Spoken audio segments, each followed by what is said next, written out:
এনসিপিতে ছিলাম, আগামী সরকার গঠন পর্যন্ত ইনশাআল্লাহ এনসিপির সাথেই থাকবো এবং এনসিপিকে নিয়ে সরকার গঠন করব।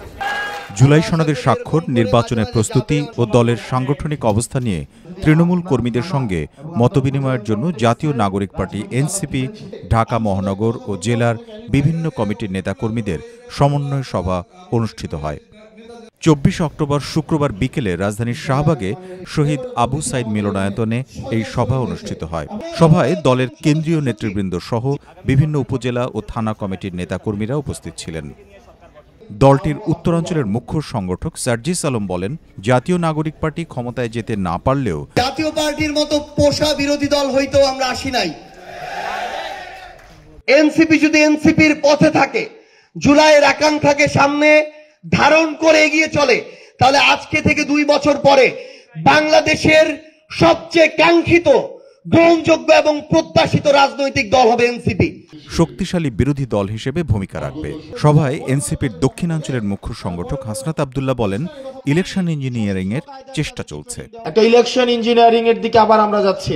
আমরা 24, 18 এবং 14 যে বিতর্কিত নির্বাচন, আমরা চাই না এই বিতর্কিত নির্বাচনের পুনরাবৃত্তি ঘটুক, কিন্তু আমরা দেখতে পাচ্ছি যেভাবে নির্বাচন প্রক্রিয়া চলছে, সেই নির্বাচন প্রক্রিয়ায় আরেকটি প্রি ইঞ্জিনিয়ার্ড একটি ইলেকশন আবার জাতীয় উপহার পাবে।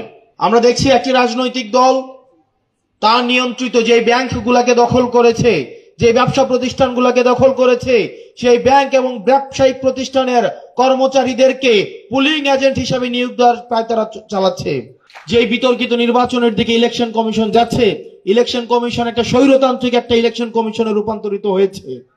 আপনারা ইতিমধ্যেই জানেন আমাদের যে ইলেকশন কমিশন স্পাইনলেস একটা ইলেকশন কমিশন।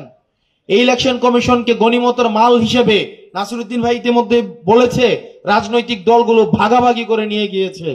সামাজিক যোগাযোগ মাধ্যমে নিজের পদত্যাগের গুঞ্জন প্রসঙ্গে নাসিরউদ্দিন পাটোয়ারি বলেন, এনসিপি সরকার গঠন করা পর্যন্ত দলের সঙ্গেই থাকবো এবং এনসিপিতে ছিলাম, আগামী সরকার গঠন পর্যন্ত ইনশাআল্লাহ এনসিপির সাথেই থাকবো এবং এনসিপিকে নিয়ে সরকার গঠন করব। বর্তমানে যেই বাংলাদেশের সংস্কার কার্যক্রমগুলো চলছে, সেগুলো এনসিপির একার ভাবনা নয়।